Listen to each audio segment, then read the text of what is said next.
di lingkungan yang sudah percaya sama Tuhan. Aku pun dididik dengan dasar-dasar Kristenan. Meski keluargaku semua baik-baik saja, tapi hubungan aku dengan Syam Rahmat yang akrab. Kami hampir setiap hari bertengkar hanya karena masalah kecil saja. Saya hidup dalam keluarga yang harmonis. Kami sekeluarga sudah percaya pada Kristus dan juga sudah melayani di gereja. Tapi sejak SMP, hubungan saya dan bapak saya tidak baik. Karena bapak sibuk dengan pekerjaannya dan saya juga sibuk sendiri dengan urusan saya. Selain itu, saya merasa memiliki cara berpikir yang sama sekali berbeda dengan papa. Papa selalu meluapkan apa yang jadi keinginannya, sedangkan papa gak pernah menanyakan pendapat saya. Hal ini yang membuat hubungan saya dengan papa semakin buruk. Pokoknya, kalau papa ada di rumah, saya selalu terasa tidak tenang. Dan saya selalu merasa kebebasan saya terancam kalau ada papa. Suatu saat, papa menyuruh saya untuk melanjutkan studi di Taiwan. Tidak pernah terlintas sekalipun dalam pikiran saya untuk melanjutkan studi di negara ini. Waktu itu, saya berusaha mencari-cari alasan untuk tidak pergi ke Taiwan. Karena saya sendiri tidak tahu Taiwan itu seperti apa. Kebetulan, kakek dan nenek saya mengusulkan agar saya melanjutkan studi ke Singapura. Jadi saya berusaha membujuk papa untuk lanjut studi ke Singapura bukan ke Taiwan. Tapi papa malah membentak dan bersikeras agar saya melanjutkan studi di Taiwan. Hal ini yang membuat rasa benci saya terhadap papa semakin bertambah besar. Gue orangnya nggak gampang marah, tapi kalau udah marah, gue nggak bisa kontrol diri gue. Banting barang lah, bahkan nggak segan-segan untuk mukulin orang, termasuk keluarga gue sendiri. Hati kecil gue ngerasa itu adalah hal yang salah, tapi gue selalu mengeraskan hati gue dan meyakinkan diri gue sendiri kalau itu nggak salah. Mungkin yang salah adalah gue tumbuh di lingkungan keluarga yang nggak harmonis. Bokap nyokap gue beda pendapat, beda prinsip, dan itu mengakibatkan mereka sering berantem. Gak cuma adu mulut, bahkan adu fisik, dan bahkan sampai mencerai juga. Gue struggle sama diri gue sendiri. Melihat keluarga gue yang begini, karakter gue begini, sampai gue menjadi orang yang menutup diri. Gue gak pede sama diri gue. Gue pun sadar gue kurang kasih sayang. Gue tumbuh di keluarga yang cuek banget, dan gue ngerasa keluarga itu cuma omong kosong. Papa mama ngejalanin hidupnya masing-masing. Gak ada yang perhatian sama gue, gak ada yang peduli sama gue. Dan gue ngerasa rumah itu cuma buat tempat tidur doang. Karena itu gue tumbuh jadi anak yang cuek, emosian dan kasar. Dan gue juga jadi anak yang suka berontak. Gue gak suka kalau ada orang yang suka ngatur-ngatur hidup gue, termasuk papa mama. Gue lahir di dalam keluarga yang mengenal Kristus. Sejak kecil, gue udah ditanamkan nilai-nilai rohani oleh orang tua gue. Tapi lama-lama nilai itu kayak hilang dari gue. Karena gue kecewa dengan keadaan rumah yang gak pernah harmonis. Dan gue yang selalu menjadi korban dari kondisi ini. Gue seperti orang yang kehilangan arah. Gue cuma ngikutin arus Tuhan aja. Kemana teman-teman gue pergi, ya gue ikut. Walaupun hati kecil gue tahu itu kalau itu salah. Gue kenal Tuhan itu waktu kelas 6 SD, dan waktu itu tuh lagi rajin-rajinnya ke gereja. Tapi setelah lulus SD dan masuk SMP, gue gak ke gereja lagi. Kira-kira 2 tahun setelah itu, waktu itu SMP 2, teman gue minta dia temenin ke gereja. Dan dia juga bukan mau serius ibadah, tapi karena pacarnya yang ngajak dia, dan jadi dia ngajak gue. Karena gue sering temenin dia ke gereja, akhirnya gue jadi rajin ke gereja lagi. Waktu saya sedang di Taiwan, saya seperti tidak punya tujuan. Saya lebih sering menyendiri dan menjauhkan diri dari pertemuan-pertemuan ibadah. Saya memilih untuk menjadi jemaat pasif di gereja dan saya juga tidak pelayanan lagi. Namun di sisi lain, saya benar-benar merasa pernyataan Tuhan. Karena itu, saya mulai ambil komitmen untuk membaca Alkitab setiap hari. Beberapa bulan kemudian, entah bagaimana, seorang pelayan jemaat di gereja mengajak saya untuk bergabung dalam gym. Saat itu, saya sempat beberapa kali berpindah-pindah gym. Hingga akhirnya, saya menetap di satu gym, di mana saya merasa saya bertumbuh di situ. Sekitar 2 tahun yang lalu, papa tiba-tiba meninggal. Penyebabnya apa? Aku kurang tahu jelas. Tapi jujur, aku kecewa banget sama Tuhan. Di umur aku yang masih kecil, aku harus kehilangan papa. Meski aku kehilangan papa, aku beruntung punya mama juga. Mama yang selalu menghibur aku, dan mama lah yang mengajarkan aku untuk tetap percaya dan berserah sama Tuhan. Jujur aja, gue sangat mencintai kebahagiaan duniawi. Gue gak pernah pikir panjang demi mengejar kebahagiaan itu. Gue sering banget pergi ke nightclub, pulang-pulang mabok. Gue nyoba banyak hal yang gak seharusnya gue coba. Gue sempet jadi bandar judi, pakai obat-obat terlarang. Ya selama menurut gue hal itu bisa membuat gue bahagia, gue pasti coba. Tetapi gue sering ingat mama. Mama gak pernah marah sama gue. Mama cuma kasih pengertian. Itu yang membuat gue bisa bertahan untuk gak jatuh lebih dalam lagi. Suatu hari gue berantem sama papa. Gue selalu nyalain kondisi keluarga. Menurut gue mereka yang selalu salah.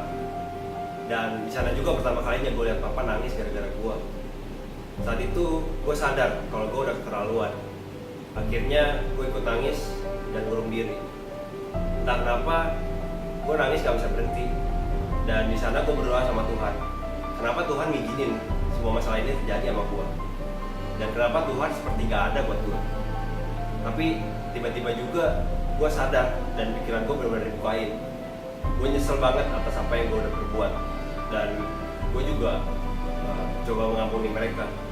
Tetapi ternyata berubah itu gak segampang yang gue pikir. Gue sadar kalau gue udah terikat begitu dalam.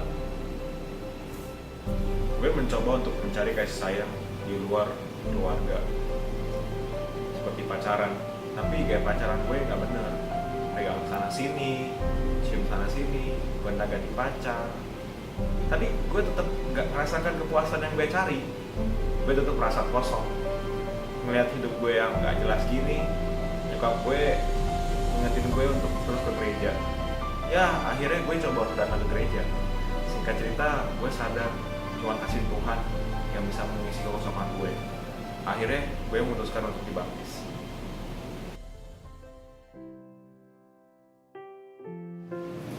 Dari CIM itu, saya diajak ikut summer camp. Waktu summer camp, ada sebuah tantangan untuk mengampuni orang yang pernah punya masalah dengan saya. Tapi saya merasa nggak pernah punya masalah dengan siapapun. Sampai seminggu kemudian, saya tiba-tiba diingatkan kalau ternyata saya masih menyimpan masalah dengan papa. Lalu saya mengumpulkan keberanian dan ambil keputusan untuk mengeluarkan semua unek-unek saya sama papa. Sejak itu, hubungan saya dengan papa semakin dipulihkan. Saya mulai memahami cara berpikirnya yang dulu saya anggap konyol. Bahkan saya jadi takjub dan kagum dengan sosok papa saya. Setelah papa meninggal, aku datang ke Tuhan. Aku semakin jauh dari Tuhan. Jadi malas baca Alkitab dan malas berdoa. Memang aku tetap datang ke gereja, tapi itu cuma rutinitas saja. Aku nggak merasakan kasih Tuhan sama sekali. Setelah 5 bulan aku rutin ikut doa Jumat, aku merasa dijemput sama Tuhan. Di doa, Tuhan bilang kalau Dia akan datang segera. Aku nggak ngerasa takut waktu Tuhan ngomong gitu. Yang aku rasakan justru adalah kasih Tuhan. Selama ini aku cuma dengar dari yang lain tentang kasih mula-mula. Kali ini aku benar-benar ngalamin sendiri. Sampai akhirnya gue ngikutin acara HMC tahun berikutnya. Di sana gue benar-benar ditantang untuk melepasin semua keterikatan gue dan nyerahin semuanya itu ke Tuhan. Gue terima tantangan itu. Gue memutuskan untuk bertobat dan dibaptis. Semenjak itu gue ngambil komitmen untuk hidup di dalam Tuhan dan meninggalkan sebuah kehidupan apapun. Setelah rutin pergi ke gereja, tiba pada waktunya gue mengalami kasih Tuhan. Dan pada waktu itu juga, gue ngambil komitmen untuk bertobat dan menerima Tuhan Yesus sebagai Juru Selamat. Gue juga mulai melayani Tuhan dengan serius. Setelah komitmen itu Tuhan, masa-masa yang gue alami gak langsung selesai. Keluarga gue masih tetap dingin, tetap menjalani hidup mereka masing-masing dan tetap bersama. Setelah dibaptis, gue pikir semua bisa jadi lebih baik. Tapi ternyata enggak, malah semakin memburuk. Ekonomi keluarga gue merosot. Yang tersisa di rumah cuma motor. Rumah pun udah jadi jaminan ke bank. Waktu itu gue setiap hari cuma makan nasi, telur goreng, sama kecap. Paling kalau bosan makan mie instan lah. Gue pun sering dikucilkan sama teman-teman dan jadi bahan bulian. Ya bisa dibilang gue gak punya sahabat.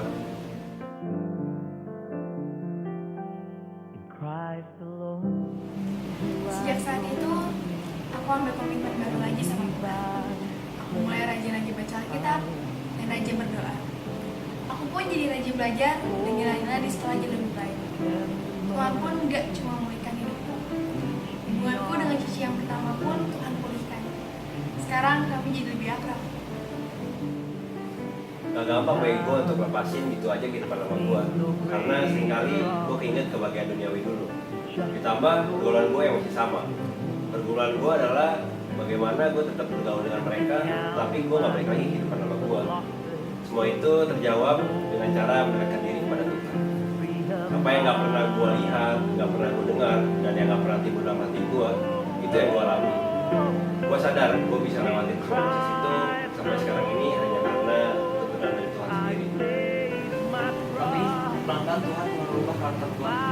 Gue yang dulu cuek, jadi gue mulai memperhatikan orang lain. Dari situ Tuhan mulai memulihkan hubungan keluarga gue. Gue mulai mencoba ngajak papa-papa ngobrol, meskipun masih belum bisa akrab. Tapi gue percaya pasti Tuhan akan pulihkan. Tahun ini hubungan gue dengan papa jadi dekat. Sekarang papa udah mulai perhatian sama gue. Waktu itu gue dan keluarga gue cuma bisa mendukung papa dalam doa. Setiap malam gue sama mama Dewi Cici berdoa. Gak cuma berdoa, gue juga coba cari uang sendiri. Meski uang yang gue dapat gak banyak, tapi cukup.